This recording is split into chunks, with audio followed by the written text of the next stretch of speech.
Estamos ali mais ou menos uns 20 anos após a ressurreição do nosso Senhor Jesus. A igreja foi formada, o Espírito Santo foi derramado, o evangelho se expandiu para além das fronteiras do judaísmo. Pessoas de diversas nações, diversas origens, agora seguem a Cristo. Os apóstolos, uma parte em Jerusalém, uma parte viajando pelo mundo, uma parte em Jerusalém e viajando pelo mundo, seguem liderando a igreja, fortalecendo as comunidades locais, e o evangelho avança. Esse é o momento em que nós chegamos, capítulo 17 do livro de Atos, que é o nosso estudo de hoje. Olá, seja bem-vindo. Aqui nós estudamos a Bíblia. Aqui no nosso canal nós buscamos fazer um estudo continuado da Bíblia Sagrada, capítulo por capítulo, verso por verso, buscando uma interpretação que traga a nós o conteúdo original de época. Então nós focamos em geografia, história, política, religião, tudo daquele momento, para que eu e você possamos tratar bem o texto sagrado. E falando nisso, vamos orar, vamos pedir a Deus que a gente faça exatamente isso no dia de hoje. Deus amado, nós te pedimos a tua bênção sobre esse momento de estudo e que nós tratemos bem a tua palavra. Nos ensina, Senhor, o caminho da verdade. A tua palavra é a verdade e nós oramos em nome de Jesus. Amém. Então, abra comigo sua Bíblia. Como eu falei, estamos em Atos dos Apóstolos, um livro escrito por Lucas, o mesmo Lucas que escreveu o Evangelho. E agora estamos no capítulo 17, mais ou menos ali entre o ano 50 e o ano 52. E o que nós vimos anteriormente, no capítulo 16, foi Paulo e Silas, que passaram um tempo em Filipos, foram presos e depois descobriram que eles eram cidadãos romanos, né? E ficou muito ruim a situação, porque não podia prender e torturar cidadão romano sem um julgamento adequado. Mas enfim, eles passaram lá pela casa de Lídia e seguiram viagem. Capítulo 17, verso 1, diz assim a palavra do Senhor. Tendo passado por Anfípolis e Apolônia, chegaram a Tessalônica, onde havia uma sinagoga judaica. Anfípolis, cidade de dois lados. Essa cidade, ela ficava ali na margem do rio Strimon. Alguns pronunciam hoje Straimon, tentando tornar um pouco mais ângulo, mais Strimon. E essa cidade, ela era então espremidinha numa ponta de terra e tinha água por dois lados, então é uma cidade que apresentava duas faces, por isso esse nome é Anfípolis. Apolônia, uma outra cidade notável da região, e chegaram a Tessalônica. Tessalônica é aquela cidade para onde se dirige a carta de Paulo aos Tessalonicenses.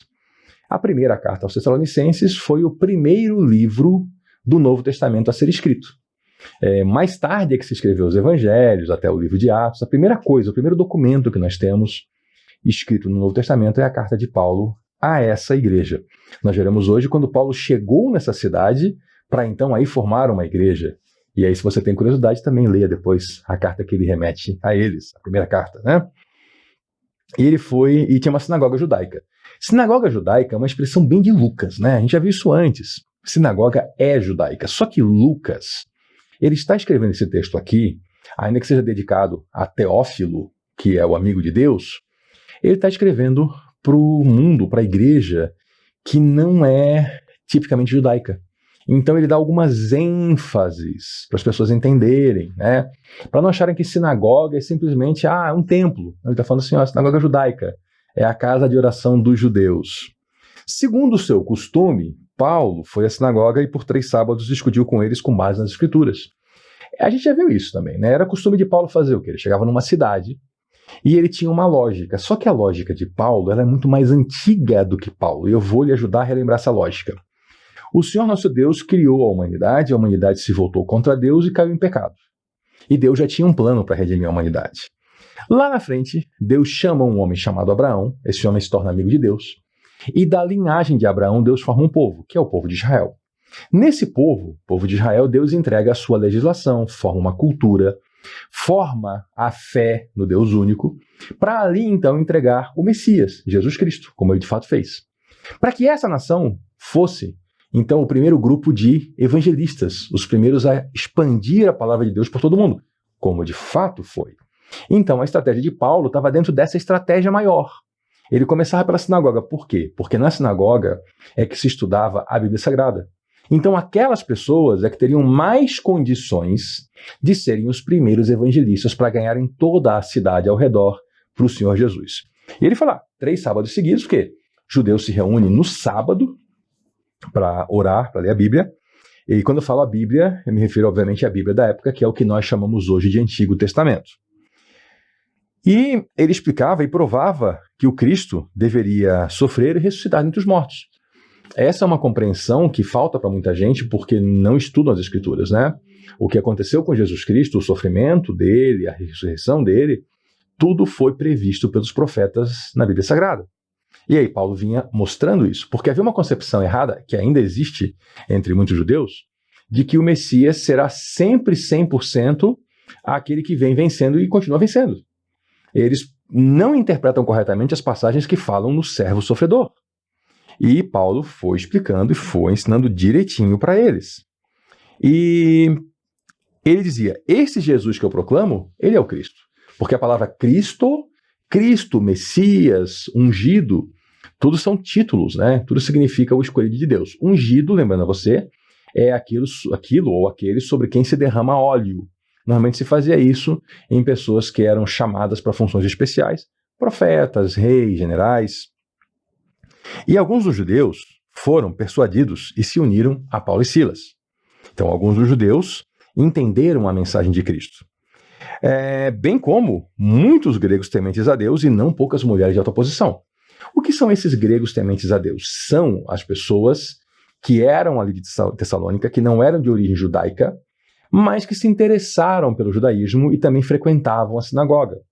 Um não-judeu podia frequentar a sinagoga? Pode. Não podia fazer o quê? Entrar no lugar santo no templo lá em Jerusalém. Lá em Jerusalém ele podia entrar no pátio externo, chamado Pátio dos Gentios. Os gentios são os não-judeus, né, os povos não-judeus. E não poderia entrar na área santa, nunca. Mas na sinagoga podia.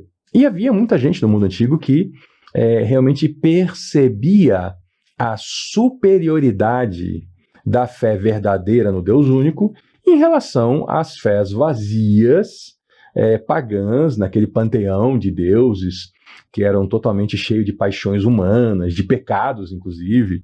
Então haviam muitos gregos assim, e também o texto fala que não poucas mulheres de alta posição também creram, indicando que haviam mulheres, alta posição, tanto política quanto econômica, na cidade, que se voltaram também para Jesus Cristo. Só que aí aconteceu uma coisa, chama-se inveja. A inveja é uma desgraça em qualquer época e lugar. Enquanto Paulo pregou ali na sinagoga, e isso acontecia, né? Então tudo bem, ele é um judeu, um fariseu, trazendo uma explicação das Escrituras. No momento em que começou a entrar gente do grupo dos gregos e das mulheres ricas ou das mulheres importantes, começaram também a compor a igreja, aí os outros judeus se doeram de inveja. Aí eles não gostaram. Por quê? Porque Paulo estava ganhando uma proeminência ali. Então, bateu a famosa e terrível inveja. E aí eles procuraram e reuniram alguns homens perversos dentre os desocupados. Olha essa junção aqui. Perversos e desocupados. Tem uma lição aqui para mim, e aí eu compartilho com você. A gente não pode andar desocupado na vida. A gente tem que ter ocupações lícitas, a gente tem que fazer coisas certas. Então, se você é um jovem estudante e está de férias da escola, vá se ocupar com coisas boas, não seja um desocupado, porque aí você tem uma tendência a fazer coisas erradas.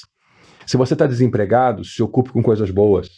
Você pode não ter um emprego remunerado, mas você pode fazer alguma coisa que presta. Então, não seja um desocupado.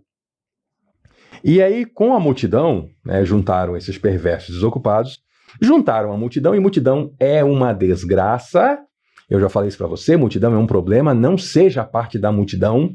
Multidão é boiada, boiada que o boiadeiro toca o gado do canto e os bois vão empurrando no outro e a multidão vai indo. Multidão é isso, tá? Não interessa para onde que essa multidão está indo, se está indo para um show, se está indo para um comício, se está indo para um evento religioso, multidão é um problema. Porque na multidão as pessoas parece que deixam a sua personalidade e seu cérebro numa prateleira em casa e passam a agir como boi. E boi vai para o matadouro, lembre disso, tá? Então, é muito fácil conduzir a multidão. A gente viu isso com Jesus. A multidão mudava o tempo todo. Discípulo é o que conta. Discípulo é o que conta. Tem uma ocasião no Novo Testamento, no livro de Atos, que Lucas fala de multidão se referindo a um grupo enorme de discípulos. Aí tudo bem. É uma referência a um grupo grande, mas de discípulos. Agora, aquela turba irregular não faça parte disso. Você vai acabar se descobrindo fazendo besteira no meio da multidão. Então, fizeram tumulto, né? E eles foram lá invadir a casa do Jason. Quem é o Jason? O Jason não aparece até agora, deixa eu explicar. O Jason, ele era uma pessoa importante naquele grupo, naquele momento. E aí, então, o que se fazia? Busca-se o líder. Porque Paulo era de fora, então eles queriam pegar alguém da cidade, alguém que deu cobertura, vamos dizer assim, né?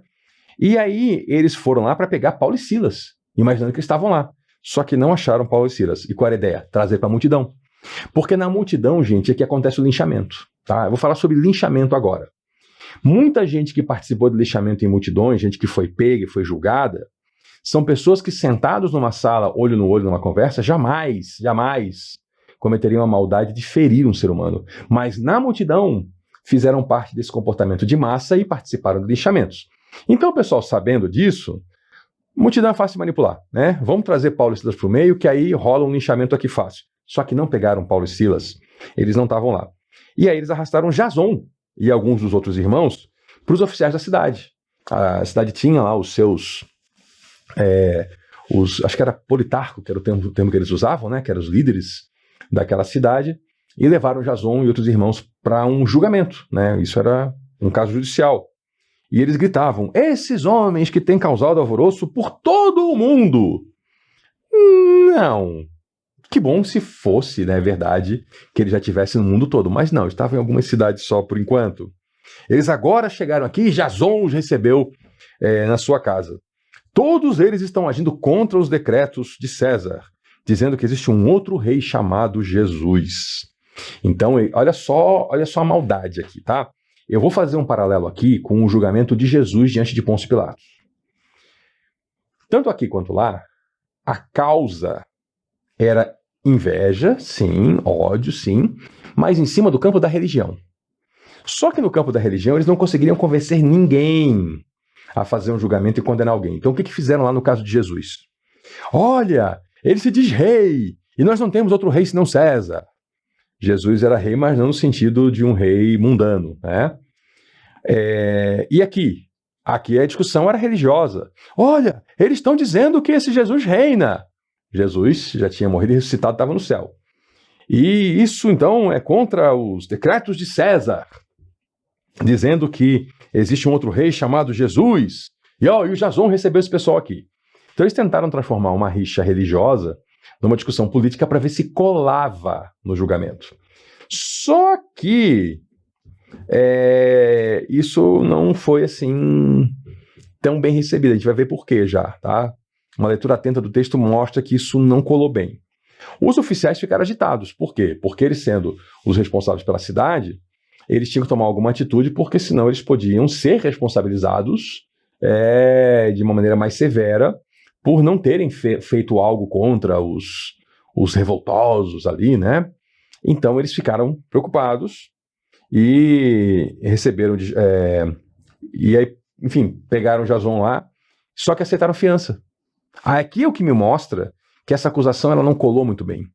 Porque, gente, uma acusação dessa seria sedição. Sedição é a tentativa de golpe de Estado. Eles não iam aceitar fiança. Esse pessoal ia ficar preso até o julgamento e provavelmente seriam decapitados. Então, se os oficiais receberam fiança do Jason e dos outros e os soltaram, foi mais assim, vamos dar uma satisfação para essa multidão, para não parecer que nós somos traidores de César. Nós prendemos e pegamos uma fiança. A fiança normalmente se recebe para garantir que a pessoa vá comparecer a um julgamento posterior, tá? É isso. Só que aí anoiteceu e o pessoal que não era bobo fez o quê? Enviaram Paulo e Silas para Bereia, os irmãos ali de Tessalônica, porque já tinha gente se convertido, né? Já tinha uma igreja. Pegaram Paulo e Silas e manda para Bereia, que é uma outra cidade. E chegando lá, o que eles fizeram? O de sempre, foram para a sinagoga judaica. Aquela expressãozinha de Lucas, né? Sinagoga judaica. É a sinagoga. E aqui eu tenho que lhe chamar a atenção porque esse texto ele tem uma interpretação errada, muito comum, muito comum. O texto fala o seguinte, que os bereanos, os de Bereia, eles eram mais nobres que os de Tessalônica. Por quê? Aqui eu quero sua atenção. Eles receberam a mensagem com grande alegria. examinando todos os dias as Escrituras para ver se tudo era assim mesmo. Qual a interpretação errada? É dizer que a nobreza dos bereanos era ler a Bíblia. Não, não é o que diz o texto. A nobreza dos bereanos foi receber a mensagem com grande interesse. Claro que é importante ler a Bíblia, mas assim, a gente tem que interpretar corretamente os versículos. Se a gente começa a abrir exceção e forçar a interpretação que está errada, a gente vai ter que aceitar um monte de interpretação errada. Então o que a gente faz quando a gente interpreta? A gente faz uma coisa chamada exegese, que é procurar no texto o significado correto dele e extrair significado para nós. Não é alegoria. Alegoria é o contrário. Alegoria é quando eu jogo os meus significados num texto que já existe. Então não dá para a gente ficar fazendo isso, tá? A nobreza dos bereanos era receber a mensagem. E eles conferiram as escrituras, né? Para ver se era assim mesmo, e creram muitos dentre os judeus. Que legal. Muita gente na sinagoga acreditou, creu, mas também entre os gregos.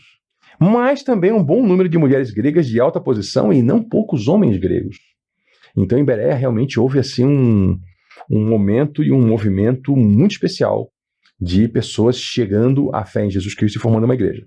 Só que aí aquele pessoal lá de Tessalônica, que tinha lá aprontado, prenderam Jason, aquela coisa toda, eles ficaram sabendo que Paulo estava em Bereia. Ô pessoalzinho chato!